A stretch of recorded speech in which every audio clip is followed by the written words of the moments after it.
Hey, stars, it's me, Shot a Star, and I'm back. What's good? Listen, I miss you guys. Um, I hope you guys are having a great beginning of your work week, vacation week, whatever the week is bringing for you. I hope it's good. Listen, let me loosen up a little bit. I'm a little stuffy and I ain't feeling all of that. Listen, right now I'm drinking some lemon ginger tea as normal. And if you are here in the New York, New Jersey area, um, checking my mic. In the New York, New Jersey area, you know that the weather, it's fine. The fall is here, but now it's starting to really start to kick in. Because I mean, up to maybe a week and a half ago, we were still getting in the 70s and close to 80. You know what I mean? And now this week, temperature won't even reach 60. So it is what it is. My thing is the weather is just, I'm a spring and fall type of baby. I like the spring and the fall. I don't care too much for the summer when it's too hot. And I love the spring and the fall, and mainly because of the way you can dress and you don't have to put on so many layers. Um, Anywho, listen. Did y'all guys know? Speaking of layers and speaking of clothing, were you guys aware that we was this close to getting a Rihanna, Fenty, and Louis Vuitton LVMH collaboration? Like for real. Because now there's a big thing where Rihanna's and LVMH are too well. Rihanna, she took a $36 million loss after Louis Vuitton fashion partnership collapsed. Now, they were planning this apparently, allegedly, over the pandemic time, right? So this was like working and going on, but they had to stop it back in 2021, 2022. But they said that they stated in the things that I read was that they promoted it, and I didn't hear anything about a Rihanna Fenty Louis Vuitton collaboration. I didn't hear about a Fenty Louis Vuitton collaboration. I didn't. If you did, great. Send me comment. Let me know because I think that would have been fire. I really think that would have been fire. I would have been very interested into seeing what Rihanna would have brought fashion wise to her collaboration, her Fenty and Louis Vuitton collaboration, because Louis Vuitton is having great success with Pharrell as their creative director for their men's line. I'm loving what I see. He's put a new young feel into it. It's not so stuffy and so it's you can actually go there and you will find sneakers and boots and the accessories and just different things, something for everyone. Put it that way, if you can afford it. And I'm not saying I can. Because right now with this administration we got going in, I don't know. I'm coming. I'm well, okay. What I'm thinking is, I'm hoping that Fenty and Louis Vuitton circles the block. I hope they circle the block on this idea. I think it's a great idea. I just think it's all about timing. And when they were ready to push it, just so happened we happened to go into um, the pandemic and nobody was shopping or all the shopping was done online. Nobody was in the streets. There was no action. There was nothing. And then it also went really to hell because Rihanna wanted to be able to um, oversee the production, which was taking place in Europe at the time. So she couldn't go back and forth to Europe and to the United States, and she has children, whatever the case was, allegedly, it didn't work out.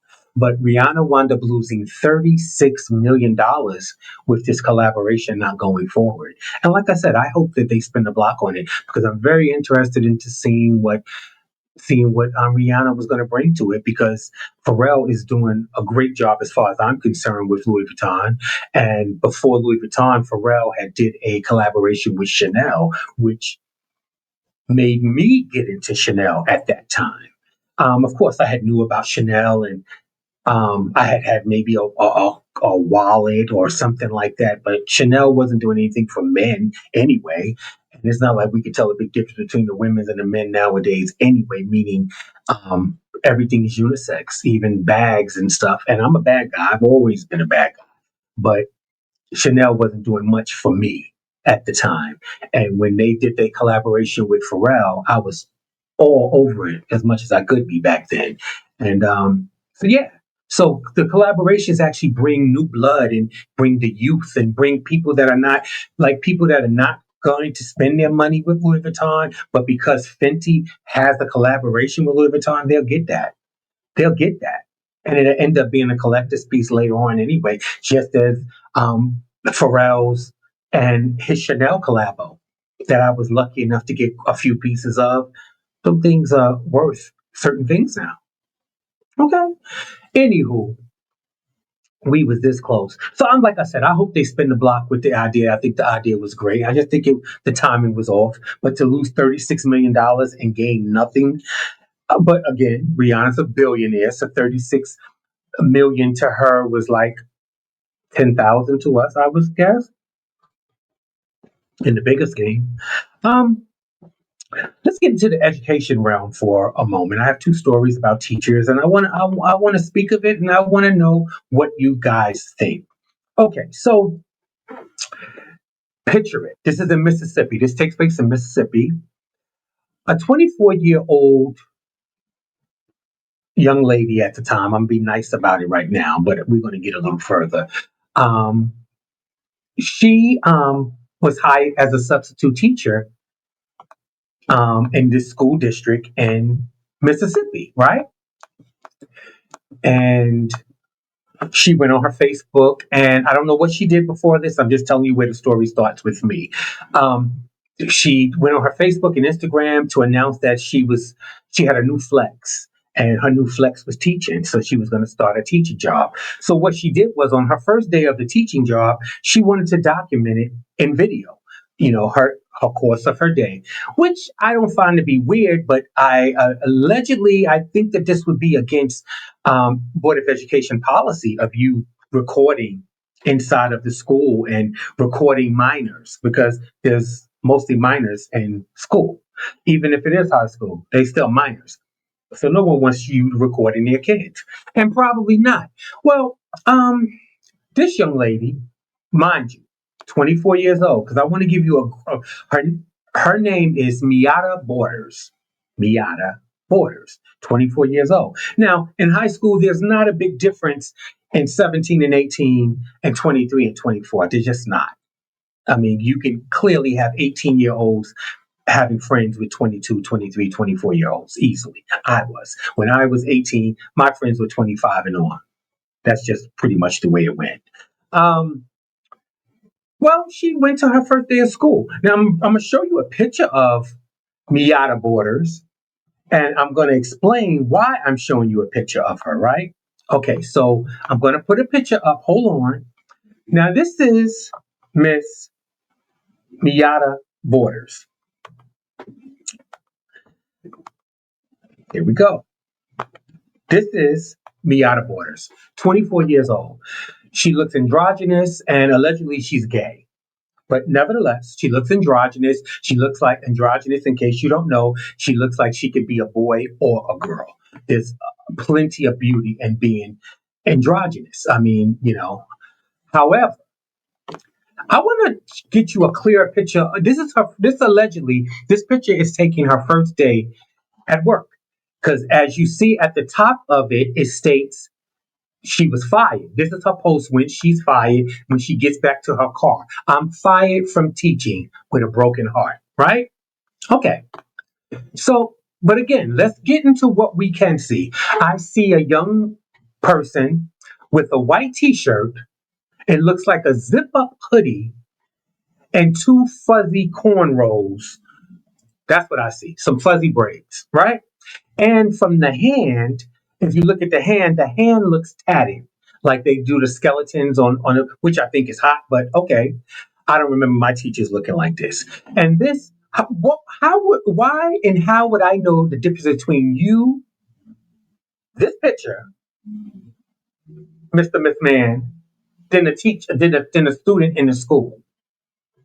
First off, if you'd have showed up to my school for the first day as a substitute teacher dressed like this, I would have sent you home. So you would have thought you was a student, because I would have sent you home. Unless you're coming as a gym teacher, health ed, physical ed, I'm not accepting t-shirts and zip-up hoodies and jeans and fuzzy cornrows. Like, really. For real. My teacher, look, you guys are tripping. Okay, so this is what Miata did. So, like I told you, Miata wanted to document the video her first day as a substitute teacher. So within her first 5 hours of her job, the school wound up having an indoor prep rally, which is a parade that includes students walking down the hallway with a band and cheerleaders. Let's get this off the screen. I don't even need to have this up here anymore. Y'all see what? Y'all saw it. Okay. So again, on her first day, 5 hours into her teaching job, they have an indoor school prep rally, which is a parade, which included students walking down the hallways with a band and cheerleaders. Okay, well, she's outside her class allegedly filming the prep rally. Well, apparently she forgot where she was. Like I said, she looked androgynous. Allegedly, she's gay, and allegedly she stated on her own video. Mind you, she's videotaping this. Damn, shorty. Sheesh. Y'all high school students gonna take me down. Excuse me. This is what you can hear on her video that she posted that went viral of her first day as a teacher.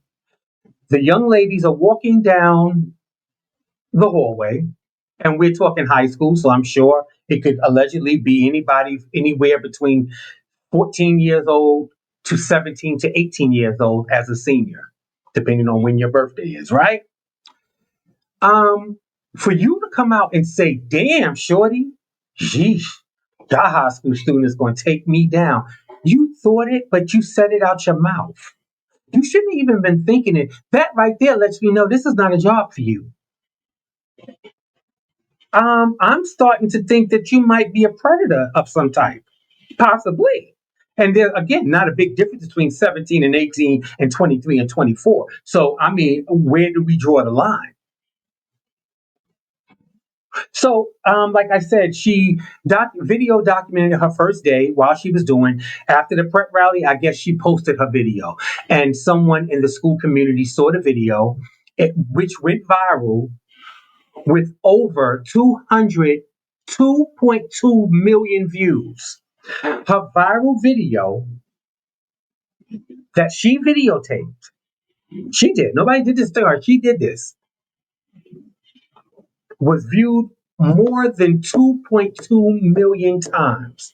So someone saw the video. This is all her first day. She posted it. Someone saw the video. Someone reported the video to the principal allegedly, and she was fired on the spot. And that's where this picture comes into play, where she's stating that she was fired. I don't know. She was so inappropriate. It's so wrong on so many different levels. It was completely inappropriate. Apparently, she forgot where the hell she was. And I say that because, are you for real? You're an adult. Act like it. Show some self control. I'm gay. There's plenty of gay people, but not all gays are predators. Not all straight people are predators. Predators can come in any lifestyle, any form, or any figure. But for you to be hired as a teacher in high school and have no self control, because this could have been a man saying this about another woman, other women, or other guys. It doesn't matter. But really, I'm gonna leave that there. This is who they hiring to teach our kids. And mind you, this happened in Mississippi. This happened in Mississippi. Okay, let's go to the next story. Okay, this is about a teacher in New Jersey, 58-year-old seasoned teacher. His name is Todd Lewis. A teacher in New Jersey is being accused of taping a 9-year-old boy's head to his desk for punishment. So for punishment, this teacher thought it was appropriate to tape. And they said masking tape and duct tape. Okay? We know tapes. We're not kids. You know, the thick tape with the strong adhesive.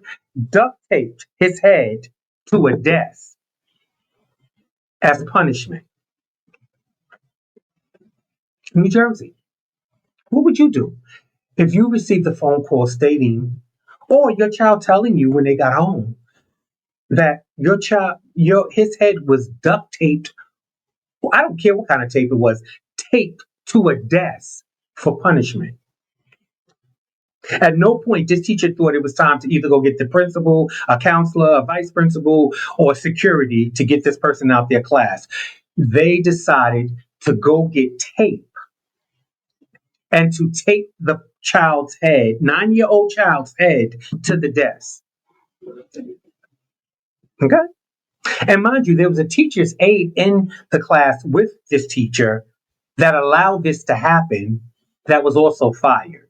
But the seasoned teacher that did the taping of the head of the 9-year-old was arrested and voluntarily surrendered his teaching licenses to the New Jersey Board of Examiners. So apparently, I don't know if whatever happened, I don't know. They're not going into it, but allegedly he blacked out. This is what I'm imagining. I'm imagining something going on and him blacking out and doing such a thing. And when he came to himself again, he realized there was no getting out of this. You had overstepped your boundaries at this point. So he voluntarily turned in his teacher's license. This is who they got teaching us. I don't know what could have occurred, but at what point, while you're getting the tape and actually physically taping a 9-year-old boy's head to a desk, what was the 9-year-old boy doing while you were doing this? What were the other students doing? What was this other teacher's aide? It's just so many questions that's not answered. Listen, he's been arrested for endangering the welfare of a child. And again, he was fired and he voluntarily surrendered his teaching licenses so he can no longer teach in New Jersey. But that doesn't stop him from going to Connecticut or someplace else and getting certified and teaching someplace else. We see it all the time, allegedly. Right? Okay, so let's move this along. Okay, well, um, are you aware that there were 3 deaths at Disney World in a matter of 1 week? Yeah, 3 deaths in a matter of 1 week, from October 14th to October 21st. 3 people passed away at Disney World, Disney Fort Wilderness Resort and Campgrounds. Okay, well, I'm not saying that they had a lot of control over it, and this is what I'm going to tell you. Because I was just researching and I found about the second where it's the story started. This is the second death at Disney World this week. Not even knowing that there was one before and one after. I mean, I watch the news often. I wake up to the news. I didn't hear anybody advertising that there were 3 deaths at Disney World. And I'm sure that's not something they want to put out there, but no one's talking about that. Okay, so the first death was a young lady. They don't give a lot of information. Her name was Summer Equitz, and she unalived herself. They don't state how. They just stated that she unalived herself at Disney World. The second death was a 60-year-old man who had some type of medical emergency. They didn't state what their medical emergency was. Allegedly, it could have been anything from an asthma attack to a heart attack to a stroke to whatever. They're not stating allegedly, so he had some type of medical emergency, which Disney World would have no control over that either. Right? The third was another unaliving. So this is 2 suicides in 1 week. This was a man who decided to leap off of a 12th story something, whatever they have there at Disney World that has 12 stories. Okay? Now, I say all this to say, at what point do we find this to be something that just happened and coincidental? 3 deaths in one place in 1 week.